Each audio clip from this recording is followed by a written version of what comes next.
I should have seen it coming.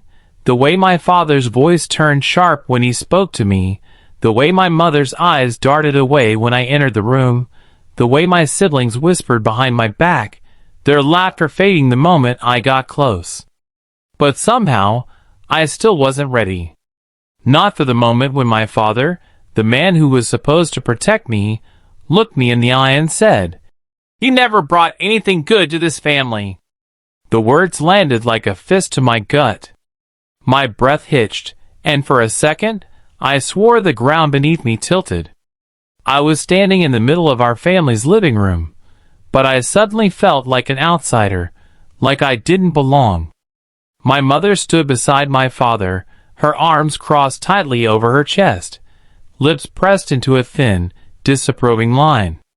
My younger brother sat on the couch, arms draped lazily over the backrest, watching the scene unfold like it was some cheap drama. My older sister, Olivia, scrolled on her phone, barely interested. I swallowed hard. "Dad, what are you talking about?" His face twisted, as if the question itself was offensive. "I mean exactly what I said, Ava," he sighed, like I was exhausting him. "You've never contributed anything to this family. You're a burden, a waste of time." A waste of time. I had to remind myself to breathe. "Is this because I don't have a high-paying job yet?" My voice was calm, but inside, my heart pounded against my ribs. I had been working so damn hard, long hours, side hustles, learning everything I could. I was building something they knew nothing about. But to them, it didn't matter. My mother finally spoke. "It's not just about the money, Ava. It's about you. You've always been difficult." Difficult. The word stung more than I expected. "Oh, you mean difficult as in not doing everything you say? Difficult as in trying to live my own life instead of being your personal servant?" My father's jaw clenched. "Watch your tone." I let out a sharp breath, my hands curling into fists at my sides. "I work hard. I'm responsible. I've never asked you for anything. And yet, you still bring nothing of value," my father said coldly. "Look at Olivia. She has a stable career. Look at Ryan. He's got his life figured out. But you're wasting your time chasing things that will never amount to anything." I glanced at my sister, who still hadn't looked up from her phone. She had a stable career, sure, but only because Dad pulled strings for her. And Ryan? He had his life figured out because he never had to work for a single thing. Everything had been handed to him. But me? I had built everything on my own. And yet, in their eyes, I was nothing. My father shook his head. "We've given you every opportunity, and you've thrown them away. We're done wasting time on you." I stared at him, my breath coming in slow, measured beats. "So what are you saying?" My father folded his arms. "We're saying we're done." My mother exhaled, like this was some weight off her shoulders. "You should leave, Ava." My heartbeat slowed. For a long second, the room blurred, the voices around me fading into a dull hum. They were serious. This wasn't just anger. This wasn't an empty threat. They were disowning me. For a moment, my mind flashed back to all the years I had tried to earn their approval, the late nights spent helping my mother when she was overwhelmed, the times I stayed up comforting my sister when her relationships fell apart, the money I had loaned my brother when he was reckless with his spending. None of it mattered to them. I had never mattered. I straightened my shoulders. I wasn't going to beg. "All right." My father raised an eyebrow. "All right?" "Yeah," I said, my voice steady. "I'll leave." For the first time, Olivia looked up from her phone. Ryan blinked, like he hadn't expected me to actually go through with it. Even my mother hesitated, her fingers tightening slightly around her wrist. But I didn't give them time to take it back. I turned around, walked to the front door, and placed my hand on the knob. And then I looked over my shoulder. For the first time in my life, I wasn't scared of them. "You'll regret this," my father scoffed. "Don't be dramatic." I almost laughed. They had no idea. They didn't know that the past few years I had been building something of my own. They didn't know about the business I owned in secret. They thought they were cutting me off, but in reality, I was cutting them off. I stepped outside, the cold air hitting my skin, and I walked away. For the first time in my life, I felt free. I left my parents' house that night with nothing but a single suitcase and the weight of their rejection pressing against my chest. No job lined up. No safety net. No idea what the hell I was going to do next. But I had one thing: determination. And, of course, my secret business.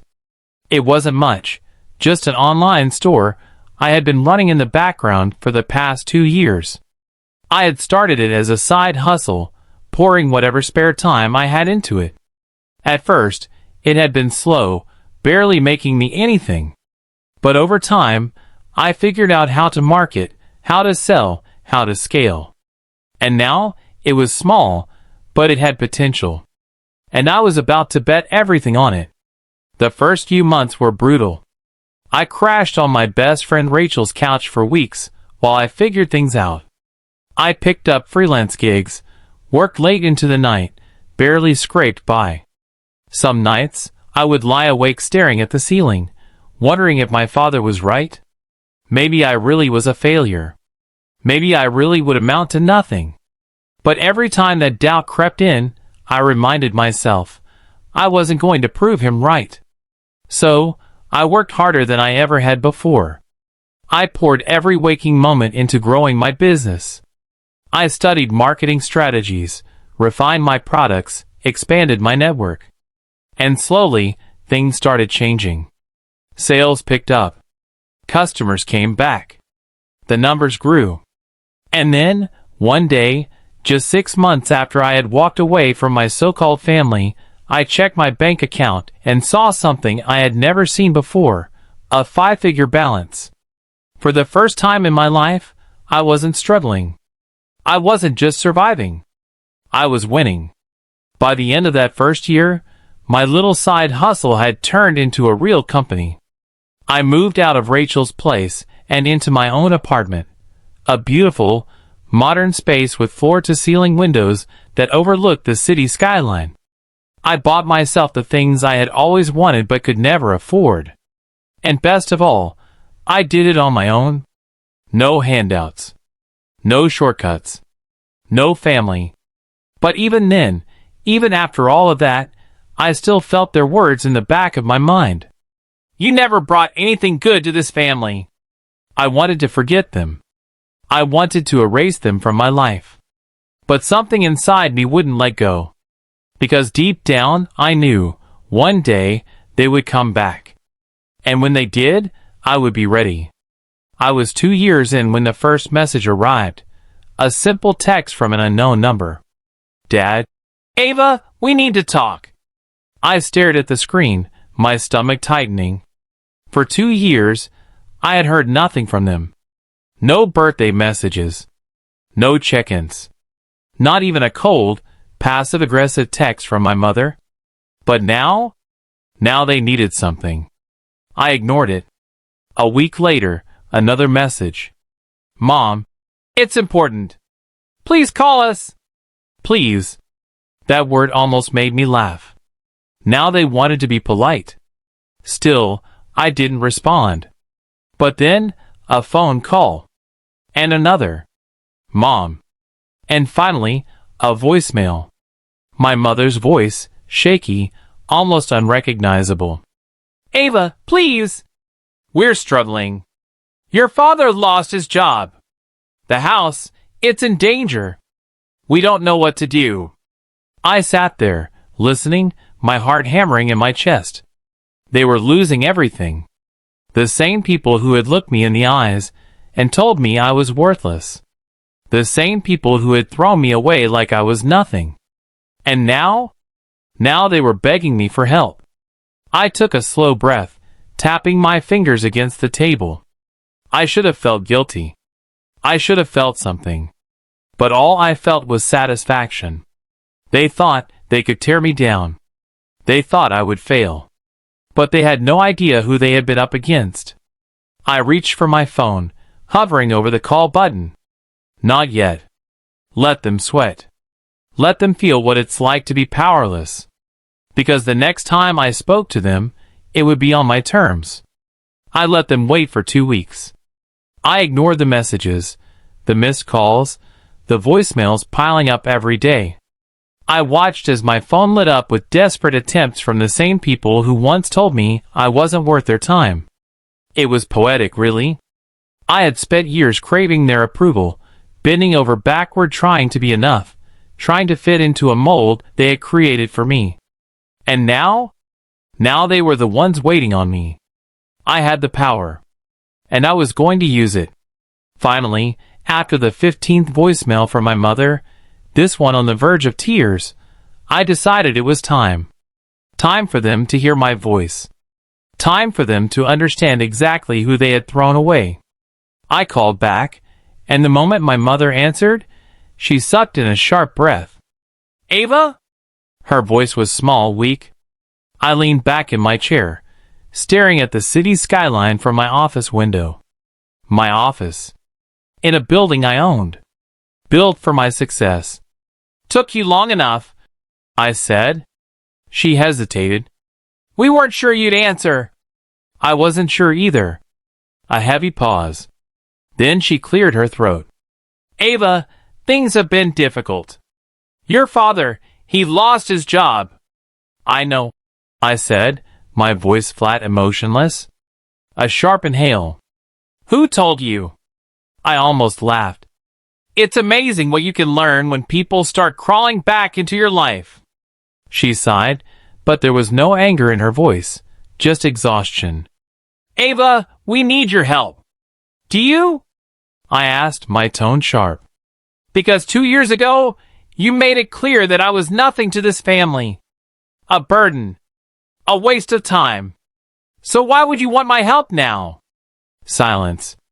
And then a broken whisper. "We were wrong." I felt those words hang heavy in the air between us. Wrong. For the first time in my life, my mother was admitting it. But was it real, or just desperation? She kept talking, her voice trembling as she laid it all out. Dad lost his job 6 months ago. The severance package ran out quickly. Bills started piling up. Olivia got laid off. And Ryan? Well, he never had to struggle a day in his life, so naturally, he had nothing to offer. The family was crumbling. And I was their last hope. I should have felt bad. I should have felt something. But all I felt was the bitter taste of irony. Now I was valuable. Now I was worth something. I let her finish her story before I spoke. "And Dad? What does he have to say?" She hesitated. He wants to talk to you." I almost laughed. This was the same man who had looked me in the eye and told me I was worthless. The same man who had kicked me out of the house without a second thought. And now he wanted to talk? Interesting. I exhaled. "Put him on." There was a shuffling sound, muffled voices. And then, "Ava." My father's voice. Stern but different. Not as sharp. Not as condescending. Weaker. I let the silence drag before responding. "Dad." Another pause. Then, "We need your help." There it was. No sugarcoating. No false pleasantries. Just a direct plea from a man who once saw me as nothing. "I gathered that." He sighed, the sound heavy with frustration. "I know you're angry." "Angry?" I let out a short laugh. "I don't think angry is the right word. But sure, let's go with that." Another silence. Then he exhaled sharply, his voice lowering into something almost apologetic. We made mistakes. Mistakes? As if what they did was some small error in judgment. As if throwing me away like garbage was just a bad decision they regretted later. I wasn't going to let them get away with that. No, Dad. You didn't just make mistakes. You made a choice. The words hit hard.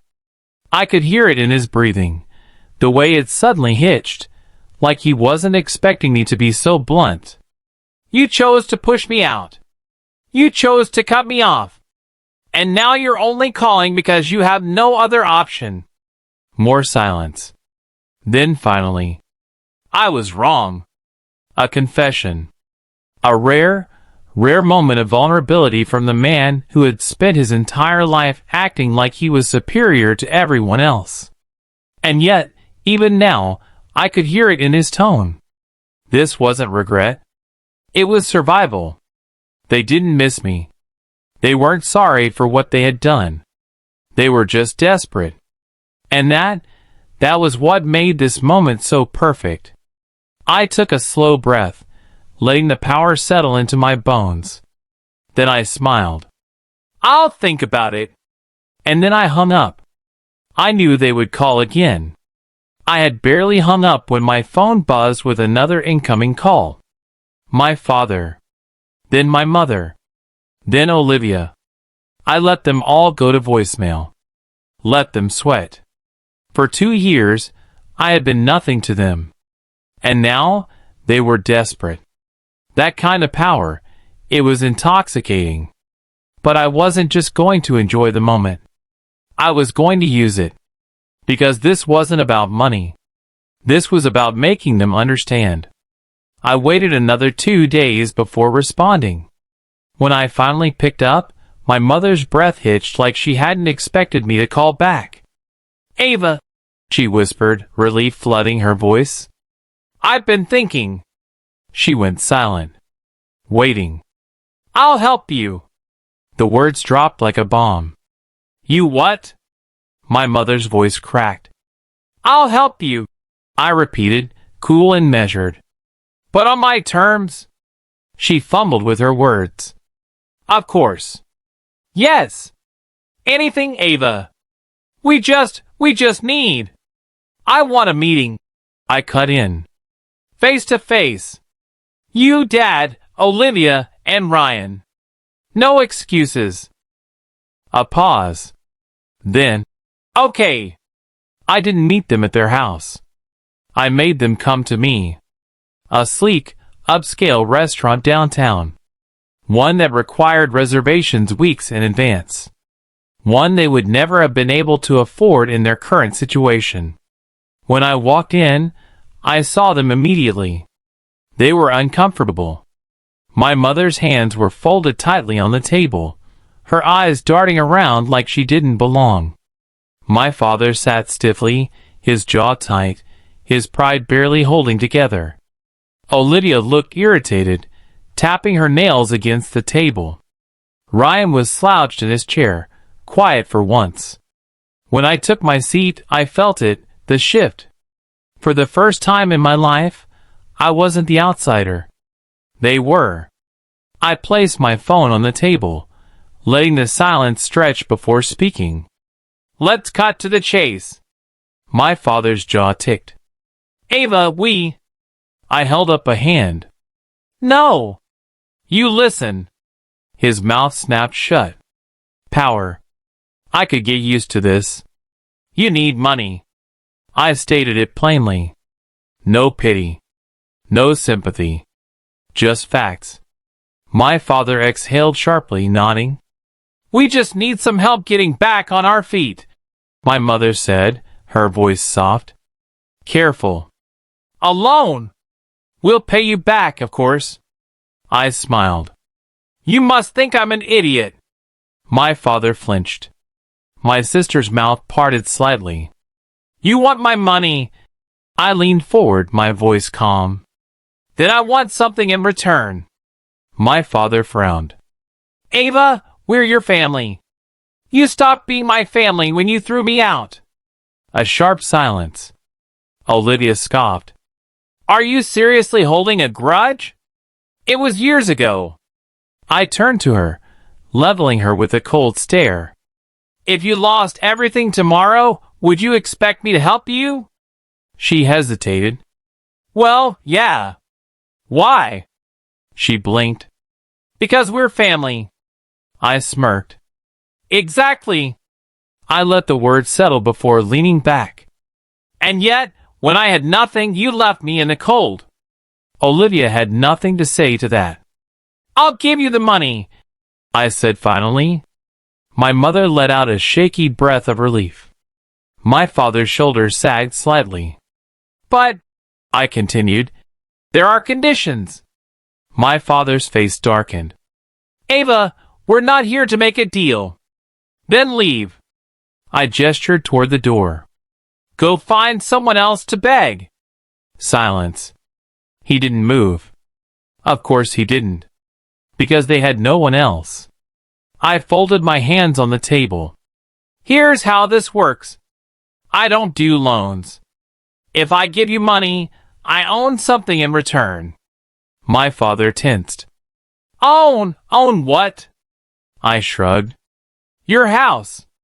My mother gasped. Ava, no. You need money, and I need investments. So here's the deal. I'll buy the house at fair market price. You can stay in it for now, but you'll pay me rent. And if you ever default? I tilted my head. You leave. Shock. They didn't expect this. They thought I would just hand over money like some naive little girl still desperate for their love. Not anymore. My father's hands clenched into fists. This is ridiculous. I smiled. Then find another option. He said nothing, because there was no other option. My mother swallowed hard. We need time to think. I stood up, grabbing my bag. Take all the time you want. But the deal expires in 24 hours. My father's jaw tightened. My sister glared. My brother stayed quiet, eyes fixed on the table. I took one last look at them. The same people who once discarded me like trash. Now, they were at my mercy. And I was enjoying every second of it. I walked out without looking back. I knew they wouldn't take the deal easily. Pride is a funny thing. It keeps people from asking for help when they need it the most. And in my father's case, it made him want to die on a hill rather than admit that I had the upper hand. So, I wasn't surprised when 24 hours passed, and I didn't hear a word. Not a single call. Not a single message. Nothing. But I knew them. And I knew that silence wasn't surrender, it was resistance. A final attempt at holding on to the scraps of control they had left. What they didn't know. I had already planned for this. 2 days later, my mother finally called. Ava, we need to talk. I smirked. I figured you'd say that. She hesitated. Can we meet? No. A pause. What? We already met, I said smoothly. I gave you the deal. It's not my job to chase you for an answer. I heard the exhaustion in her sigh. Your father. She started, then stopped. What about him? I asked. He doesn't want to take the deal. I laughed. Of course he doesn't. Then what does he expect? I said, amused. For me to just give him the money out of the kindness of my heart? Silence. Which told me everything. I let out a sharp breath. Wow. He really doesn't get it, does he? Ava, please. No. My voice was firm, final. I don't owe him anything. If he doesn't want to take the deal, then he can figure out another way to pay his bills. She was quiet for a long moment. Then, softly, Ava, he's sick. I went still. Sick? The word hung between us, heavy and unexpected. What do you mean, sick? My mother sighed, the exhaustion deepening in her voice. He hasn't told anyone outside of the family, but he was diagnosed last year. Heart condition. It's getting worse. I blinked. For a moment, my mind raced, trying to process the information, trying to decide if it mattered. Because this was still the same man who had kicked me out. The same man who had told me I was worthless. The same man who was too proud to take my offer because it meant admitting that he needed me. Now, I was supposed to feel bad for him. I exhaled slowly. And why are you telling me this now? Because? She hesitated, her voice breaking slightly. Maybe you'll understand why it's so hard for him to accept help from you. I closed my eyes. There it was. The same old excuse. The same old way my mother had always justified his behavior. He's just stressed. He just wants what's best for us. You know how he is. I clenched my jaw. So let me get this straight. He's willing to lose everything, his house, his stability, his dignity, because his ego won't let him accept my help? She hesitated. It's not that simple. No, Mom, I said, my voice sharp. It is. And it's pathetic. Her breath hitched. I wasn't going to soften it for her. Not anymore. He has 24 hours, I said finally, to take the deal. After that, I'm not interested anymore. Ava, no. I cut her off. If his pride is more important than his family, then that's on him. I hung up. And this time, I didn't wait for a call back. The next day, I got the text. Not from my mother. Not from my father. From Olivia. Olivia. Dad signed the papers. I let out a slow breath. So that was it then. After fighting tooth and nail, after acting like he would rather die than admit he needed me, he finally gave in. I had one. And I should have felt triumphant. But instead, I felt nothing. Not joy. Not satisfaction. Just cold, empty victory. We met one last time. This time, in my lawyer's office. The house was now legally mine. The deal was in writing. My father refused to look at me as he signed the final documents.